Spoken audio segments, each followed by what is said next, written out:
In September 1950, the U.S. Navy secretly sprayed bacteria over the entire city of San Francisco. For 6 days straight, military ships off the coast released clouds of living bacteria into the air. 2 million people breathed it in without knowing. At least one person died, and the government hid it for over 20 years. This is not a conspiracy theory. This is a declassified U.S. government operation, and San Francisco was just the beginning. To understand why this happened, you have to understand the United States in 1950. The Cold War was at its most paranoid. The Soviet Union had just tested its first nuclear bomb. The Korean War had just started. And the US military was convinced that a Soviet biological attack on American soil was not a matter of if, but when. The question military planners were asking was brutal. If the Soviets released bacteria over one of our cities, how far would it spread? How fast? How many people would be affected? There was only one way to find out.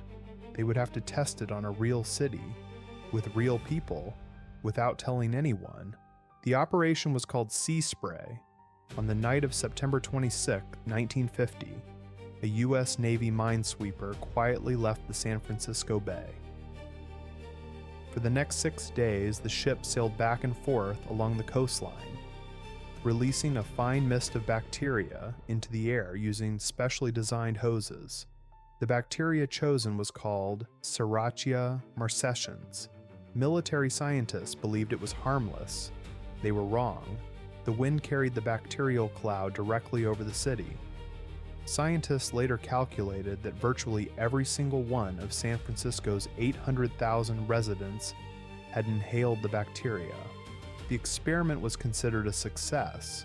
The military had proven that a single ship could effectively blanket an entire major American city with a biological agent. What they didn't mention in the report was what happened next at Stanford Hospital. 10 days after the spraying began, a 75-year-old man named Edward Nevin checked into Stanford Hospital with a severe urinary tract infection. The infection was caused by Serratia marcescens, the exact same bacteria the Navy had just sprayed over the city. Edward Nevin died 3 weeks later. 10 other patients at the same hospital developed the same rare infection in the same period. All of them had been in San Francisco during the spraying. When Edward Nevin's family later sued the government, federal lawyers argued that the military could not be held responsible because the operation had been classified. The family lost the case. The U.S. government kept Operation Sea Spray completely secret for over 20 years. It was only in 1977, during a Senate investigation into CIA and military abuses, that the program finally came to light. What investigators discovered was far worse than anyone had imagined. San Francisco had not been the only test.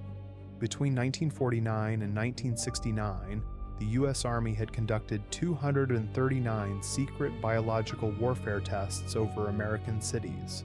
They had sprayed bacteria and chemicals over Minneapolis, St. Louis, New York City, and dozens of other populated areas. In some cases, they had deliberately targeted lower-income neighborhoods. In others, they had released chemicals in the New York City subway system. To see how quickly a biological agent would spread through the underground network, millions of Americans had been unknowing test subjects for 20 years. The Senate hearings caused public outrage. In 1969, President Nixon had already officially ended the U.S. biological weapons program. But by then, the damage had been done. Scientists today still debate the long-term health effects on the populations that were exposed. Serratia marcescens, the bacteria used in San Francisco, is now known to be dangerous, particularly for elderly patients and people with weakened immune systems. The government's own internal documents, declassified decades later, show that military scientists knew there were potential risks, but proceeded anyway. They calculated that the intelligence value of the tests outweighed the risk to civilians. They never asked the civilians. Edward Nevin's grandson later said in an interview, "My grandfather was used as a guinea pig by his own government, and they never apologized. They never even admitted it until they were forced to." Operation Sea Spray was not an accident. It was not a rogue operation. It was approved at the highest levels of the US military. 2 million people were experimented on without their knowledge or consent. 1 man died. And the only reason we know about it is because a Senate investigation forced the documents into the open. Which makes you wonder, what operations are still classified today? If you want to go deeper on the history of secret US government experiments, the book, A Higher Form of Killing, covers this and dozens of similar programs in detail. Follow Unmarked Echoes for more history they hoped you'd never find out about.